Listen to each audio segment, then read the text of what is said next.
प्रणाम प्रेमी सज्जनों। धर्म के 10 छठे लक्षण इंद्रियों पर नियंत्रण। इंद्रियों पर नियंत्रण कैसे करें? इंद्रियों पर नियंत्रण करना क्यों जरूरी है? इंद्रियों पर नियंत्रण करने से हमें क्या लाभ है? यदि प्रेमी सज्जनों आप लोग इंद्रियों पर नियंत्रण करने से संघर्ष कर रहे हैं, परेशान हैं, आप आध्यात्मिक जीवन में सफल नहीं हो पा रहे हैं इंद्रियों की वजह से, तो आप लोगों को हम बताएंगे कि इंद्रियों पर नियंत्रण करने से हमें आध्यात्मिक लाभ क्या है, और आध्यात्मिक तरीके से बताएंगे कि इंद्रियों पर नियंत्रण कैसे कर सकते हैं। पहले हम आध्यात्मिक तरीके से बताएंगे इंद्रियों पर नियंत्रण कैसे करें।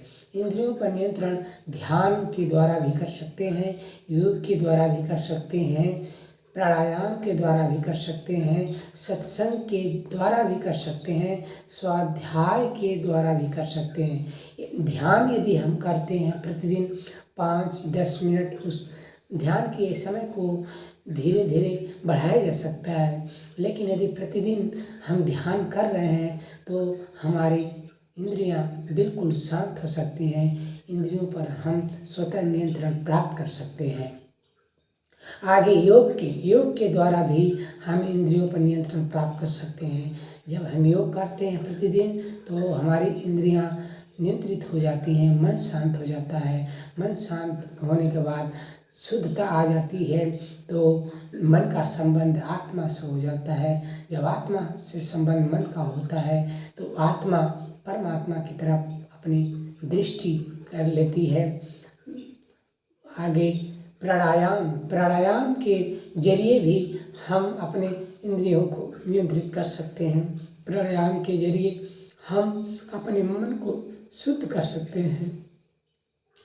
उसके बाद सत्संग भी हमारे लिए बहुत महत्वपूर्ण है।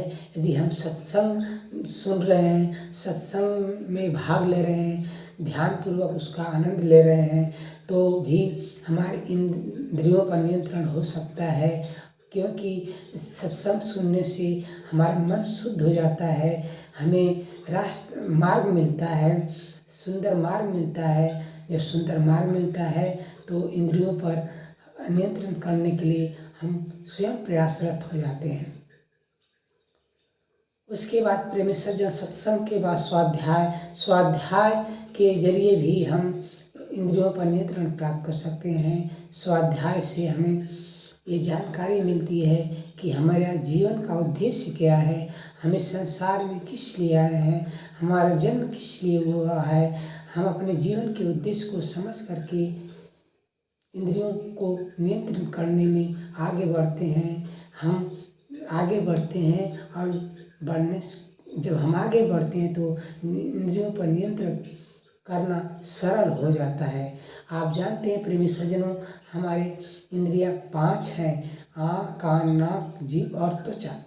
इन आँख, नाक, कान, जीभ और त्वचा पर नियंत्रण जरूर प्राप्त करना चाहिए।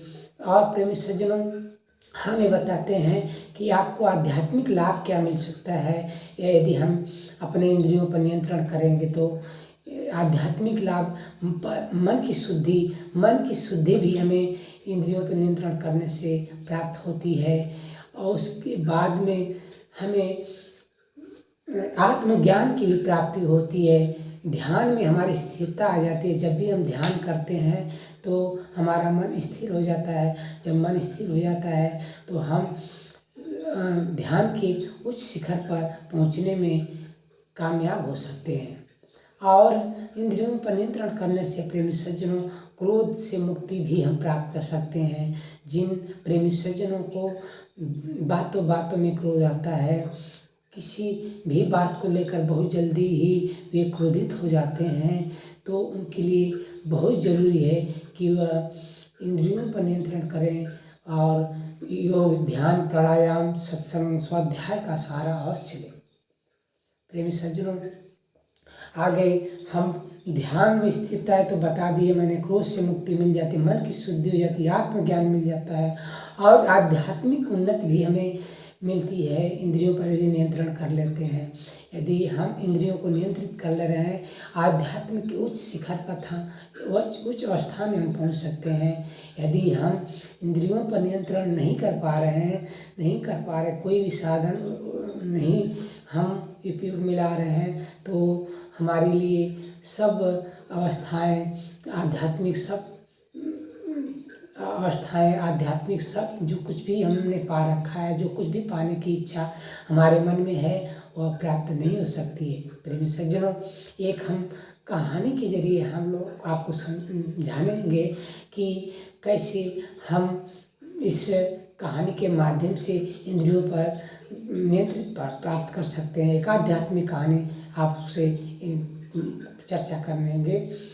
एक युवा मतलब नौजवान भिक्षु था, जो अपने गुरु के पास में गया अपने गुरु के पास में, बोला, गुरुजी हम क्या करें, हम इतने परेशान हैं कि हम अपने इंद्रियों पर नियंत्रण नहीं प्राप्त कर पा रहे।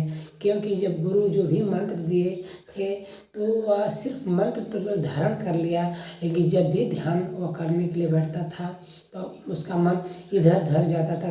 कभी घर पे उसका मन जाता था, कभी बाजार में जाता था, कभी भीड़ में जाता था, कभी रास्ते में ही अटक जाता था, कभी दोस्तों के साथ खेलने में रह जाता था, कभी अपने काम संबंधी विचारों में ही डूब जाता था। उसका ध्यान स्थिर नहीं हो पाता था।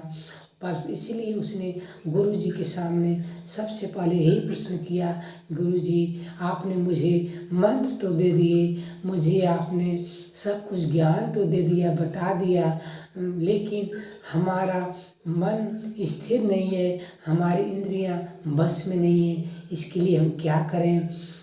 गुरुजी बोलते हैं कि क्या प्रॉब्लम है, क्या समस्या है, पर ये बताओ। ये तो समझ रहा हूँ कि तुम ध्यान करने के लिए जो बैठ रहे हो, तुम्हारा मन इधर उधर जा रहा है, लेकिन पहले की बातें बताओ, तुम कैसे थे, अब कैसे हो गए हो।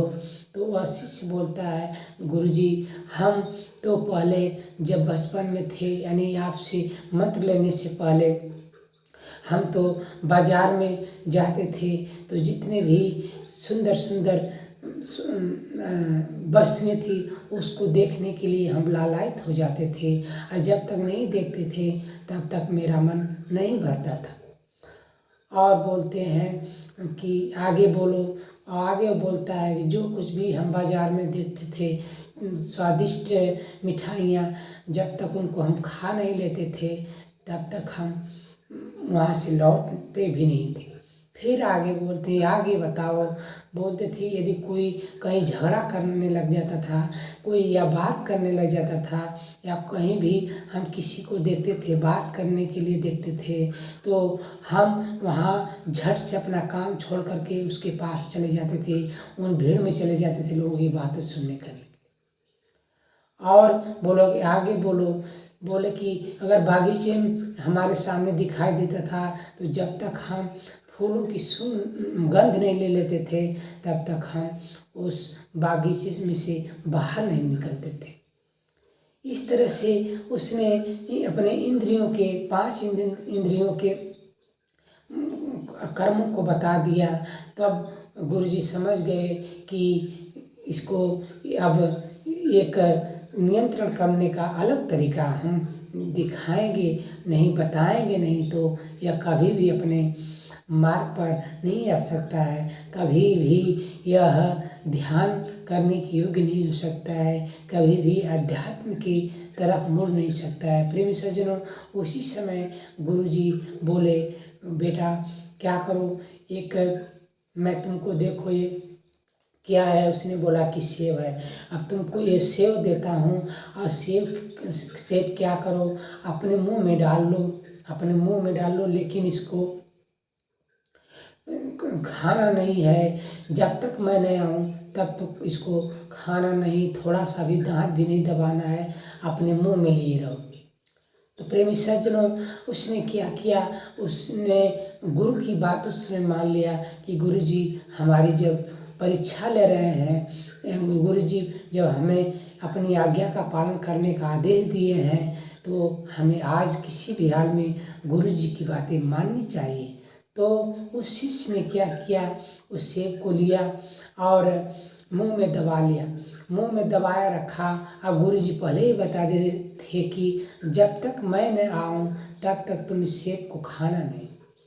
अब गुरु जी चले जाते हैं, सेब को दे करके और शिष्य मुंह में दबाए लिए रहता है। और इस तरह से सुबह से लेकर के उस शिष्य को, उस युवा भिक्षु को शाम हो जाता है, लेकिन सेब उसके मुंह में ही रहता है, मुंह में ही लिए फिरता है, जिधर भी जाता है उधर भी। तो शाम होते हुए जब अंधेरा होने को था तो गुरुजी आए तो सबसे पहले उसके पास में ही गए। जब देखें कि अभी भी वो अपने मुंह में सेब दबाए रखा है तो बोले, बेटा अब सेब तुम बाहर निकालो। तो गुरुजी बोले, अब ये तुम बताओ कि सेब सुबह से लेकर के तुम शाम तक मुंह में दबाए थे, आप बताओ तुम इस सेब का स्वादिष्ट कैसा है, स्वाद कैसा है, इसका स्वाद खट्टा है, मीठा है, कैसा है, ये बताओ। तो शिष्य ने बोला, अरे गुरुजी, जब मैंने सेब खाया नहीं तो इसका स्वाद कैसे मैं बता सकता हूँ, इसका स्वाद मैं कैसे जान सकता हूँ। तो शिष्य बोले, बहुत अच्छे तुमने उत्तर दिया बेटा, तुम यही करना है। इंद्रियों को बस में करने का एक ही तरीका है। तुम ध्यान करने के लिए योग्य हो सकते हो, बस तुम तुम जो भी कुछ करते हो इंद्रियों को नियंत्रित करो। तुम सुबह से लेकर के शाम तक कहाँ गए, कौन आया कौन, लेकिन फिर भी अपने मुंह से सेब नहीं खाया। तो इसी तरह से अपने इंद्रियों का उपयोग नहीं करना है, अपने इंद्रियों को भले कार्यों में ही लगाना है। अपने इंद्रियों को अपने सुख के लिए, सुख की प्राप्ति के लिए उपयोग में नहीं लाना है, अपने स्वाद की प्राप्ति के लिए उपयोग में नहीं लाना है, किसी की बात सुनने के लिए नहीं, बुरी बात सुनने के लिए उपयोग में नहीं लाना है, ना तो सुनना है, ना ऐसी जगह जाना है जहाँ हमारे लिए हितकारी न हो। इसलिए बेटा, तुमने जो धैर्य दिखाया है, इसी तरह से ध्यान जब भी करना है तो धैर्य दिखाना है, अपने मन को स्थिर करना है, खुद को नियंत्रित करना है। इस तरह से तुम्हारी इंद्रियां नियंत्रित हो जाएंगी। मन और आत्मा शुद्ध हो जाएंगी। ये जो इंद्रियां हैं ये घोड़े के समान हैं।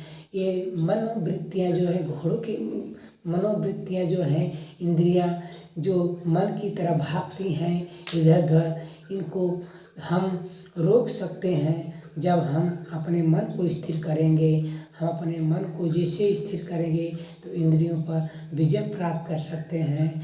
और जब हम इंद्रियों पर काबू कर लेंगे तो ध्यान भी कर सकते हैं, प्राणायाम भी कर सकते हैं, योग भी कर सकते हैं, स्वाध्याय भी कर सकते हैं, और जो भी सत्संग भी हम सुन सकते हैं। जो कुछ भी हमें करेंगे ये हमारे लिए हमेशा अच्छे परिणाम लाएंगे, हमारे आध्यात्मिक जीवन के लिए परम सुखदायी होंगे।